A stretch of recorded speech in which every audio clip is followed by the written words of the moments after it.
buddy NitPicker here, complaining about issues great and small for your entertainment. And today we're going to be talking about Kirby and the Forgotten Land, but under my unofficial name, Kirby and the Promised Land, because that's what I decided to call it because it's funny. Kirby in 3D have had a more complicated Bible story than those people that yell at a wall. You see, it all started when the GameCube was starting to roll around. Kirby projects were in the works over at HAL Laboratory, with one of them being a fully 3D Kirby game, bringing the series into the new dimension. But development was not going well, and HAL couldn't release it, with only screenshots coming out of the project, with reports that it hadn't reached Nintendo's seal of quality, so it was cancelled. From then on, Kirby games stuck to 2D, using the same style of gameplay as Kirby's Return to Dreamland on Wii, and a lot of people wanted HAL to bring the pink puffball into the third dimension. Ramesses, let my people go! Still gnawing away at that bone, are we? Carry on. You cannot keep ignoring us! Enough. I will hear no more of this. Yep, I came up with that whole joke just by the name. So during a Nintendo Direct, late 2021, we finally got the news about Kirby's next adventure, and all our jaws dropped. Kirby finally evolved and grew up after the series was really starting to turn stale. Wait, is it in 3D? It's in 3D! A 3D Kirby game! A 3D Kirby game! Finally! Finally! This series grew up! This series grew up! No way! Finally! Oh my god. You grew up! You grew up, Kirby! And we were all anxiously waiting for this new Kirby. But did it all pan out? Does Kirby really work in 3D? Or should they have canned the idea like they did with the GameCube game? Well, let's find out. Let's nitpick Kirby and the Forgotten Land for Nintendo Switch. Alright, opening story. Let's just go for it. Oh, and by the way, don't worry, I won't be covering any spoilers until the end, and I'll give you a warning before I do. Don't worry, bro, I got you. Kirby is walking around in a field, and then suddenly the sky sucks everything into a place called the Forgotten Land, where Waddle Dees are being captured by these little foxes called Awoofies. And it's up to Kirby to help new character Ethelyn rescue the Waddle Dees and rebuild the Waddle Dee town. And that's kind of it. Yeah, the story honestly isn't much. I'm not complaining, but there isn't much new material here, and there's nothing wrong with that, but I guess since this game is trying so many new things, I guess I was expecting the story to be a bit more awake, I guess. Kirby plots are usually one note, you usually have a beginning and a tone shift at the very end, but I guess I expected the game to kind of break that tradition. Everything we've seen here really isn't that different or special. In fact, I'd argue it's less so. Over the course of other games, most notably Kirby Planet Robobot, the antagonist would show up every now and then during the story. But here, there isn't really a main antagonist. No Susie, no Marks, nothing. And again, that isn't really a bad thing, just a little disappointing considering how ambitious this game is. But that's alright, we'll talk more about the story towards the end of this nitpick. Another small complaint I have is the lack of world building. You know that furry girl we saw in the trailers? Yeah, she kind of just shows up out of nowhere. Your enemies are foxes that are running on all fours, and then you have this furry chick come out of nowhere with nothing else like it in the game. Now let's get into the presentation. You know, the more Kirby games I play, the worse Star Allies looks. I said in the Star Allies nitpick that I thought Star Allies looked pretty good, but then realized during editing that Triple Deluxe looked better, and playing Forgotten Land, holy smokes, this game looks great. Everything down to just the color of Kirby looks great and is super high quality and just pops with color. And the environments. Ugh, man, I don't mean to beat a dead horse, but I am absolutely going to beat a dead horse. These environments look very well concepted, very inspired, and much less generic than what we saw previously. Here we still have some kind of generic themes, but we have some actual architecture and terrain that look really cool and just gives this game a very inspired presentation. It's not a huge deal, but comparing it to the safe, shallow presentation of previously, it's a major step up. The only problem I have with it is, and this is not the biggest deal in the world, but it's such a tiny thing that just gets under my skin. When enemies and or objects are at a distance, they will lag, producing this ugly choppy animation. Look, I hate to be that guy, but this is the same console that can play Breath of the Wild. I think it can handle this amount of draw distance. And again, this doesn't ruin the game like something like Sonic Unleashed, because it doesn't ruin your gameplay.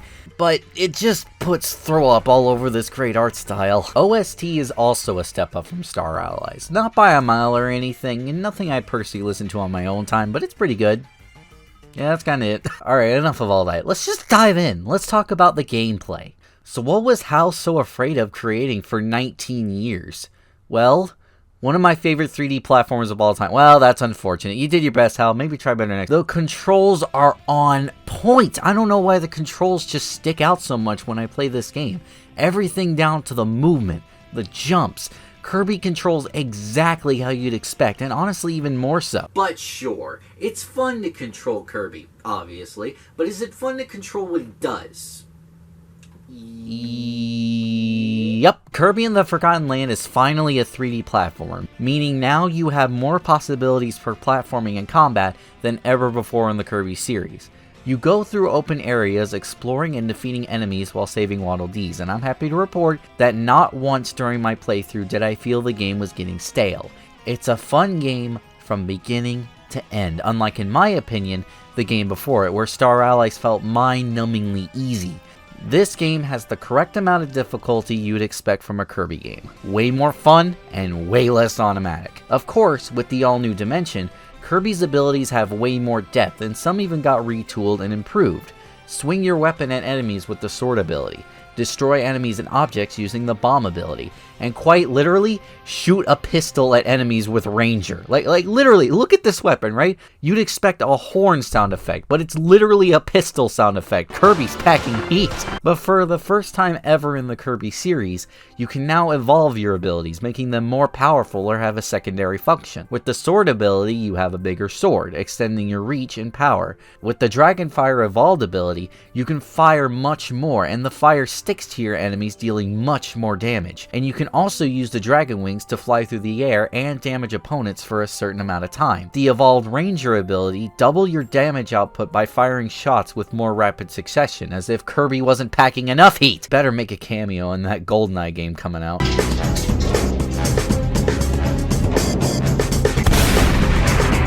But to add a bit more meat on the game and encourage more exploration, there are small missions you can complete to rescue Waddle Dees. Complete a quest, earn a Waddle Dee. These missions could range anywhere from helping chicks find their mama, That's baby chicks, cracking nuts, destroying wanted posters, and defeating all of a certain type of enemy. These missions are easy to do, but you gotta really make sure to explore and make sure you find all the secret enemies and rooms. But what would you want with the Waddle Dees? The Waddle Dees can help you rebuild the Waddle Dee town, unlocking minigames like this tilting minigame, this fishing minigame where you press the buttons at the correct time, and this food gig minigame where you make Kirby become a retail worker, aka depressed and stressful. And you could cause him to get in trouble with Batman. Y'all help me not get fired at Fork, Star, Spoon. You are amazing. All of you. Even the ones that just happen to pop in. Now let's show that freak the real superpower of teamwork. Enough of that. Let's destroy the human race. Let's destroy all of Waddle Dee Town. I almost got fired from...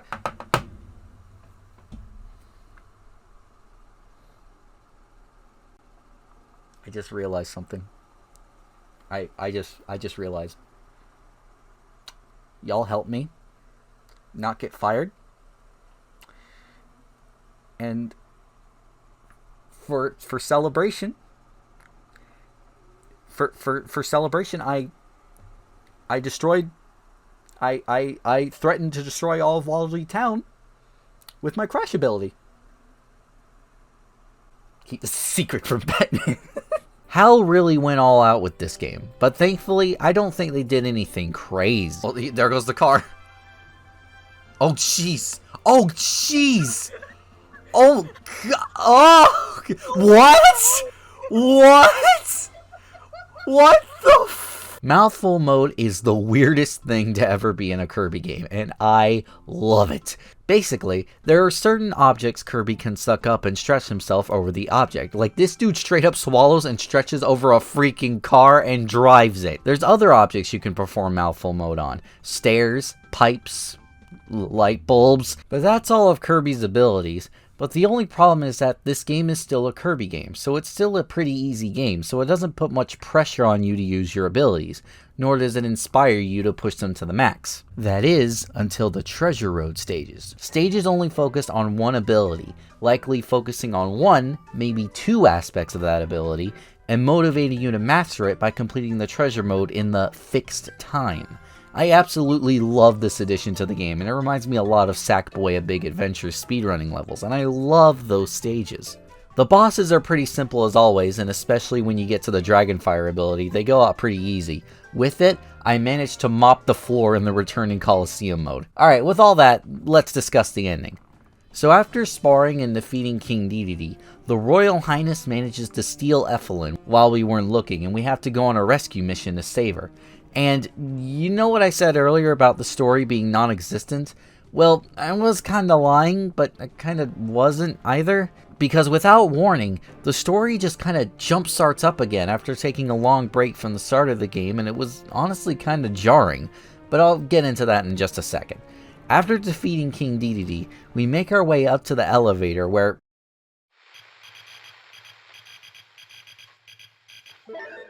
Automatic language detection. What the hell is happening? On this thrilling tour, you'll be introduced to the ultimate life form. Shadow? Okay, so as far as I can tell, the people of the Forgotten Land didn't go into Dreamland, and they are very pissed off by that. So they want to raise this godlike figure, and the reason why they stole Evelyn was because Evelyn is the other half of it. So we fight a lion, and then the weird thing gets pissed off and wants to devour everything, but it gets Evelyn anyway, and then we have to run away from it. Why, that reminds me of the time I ran towards the camera away from the enemy. I think it went like bum bum ba-ba-da-ba-da-ba-bum bum bum bum bum. So now we have to defeat Ecto Elpheus, and this motherfucker cheats because for some reason you can't use the Ranger ability when they're up in the air. What the fuck? Come on! Well, once you take them down, you save Evelyn, but the thing is still alive and kicking. Well, how are we gonna stop it? If I couldn't stop them before, how am I gonna stop them now?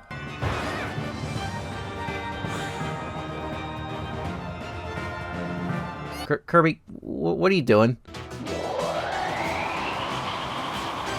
Are we about to drive a semi-truck into Elpheus?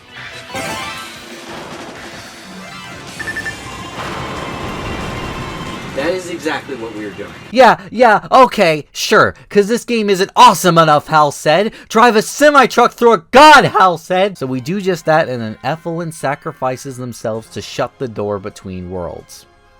Until we find out they actually don't sacrifice themselves. Well, that wasn't rushed at all. Credits. With a teaser for the post-game that I haven't done just yet. Go buy the game and play it yourself. And that's pretty much my verdict on Kirby and the Promised Land. A game that innovates a franchise that has been kinda needing it for a while now. A game that truly dials Kirby up to the next level. Kirby and the Promised Land is a game that promises a lot and delivers. A game that could have done fine just being simple, but gives you extra to do. You should go play it. It's an awesome game, and I can't wait to see where they take this formula further. You know, it's always nice that when you're disappointed with a certain gaming franchise, they come back in full force and give you what you want. Kirby and the Forgotten Land is just that, the Promised Land. A game that revitalizes and innovates a franchise that's been needing it for a little while, and giving fans exactly what they wanted, and delivering a great game while doing it. So that's going to be my nitpick of Kirby and the Forgotten Land. I hope you enjoyed it. Make sure to hit that like button, subscribe, got a bunch of good content in the works, and I'll see you in the next one.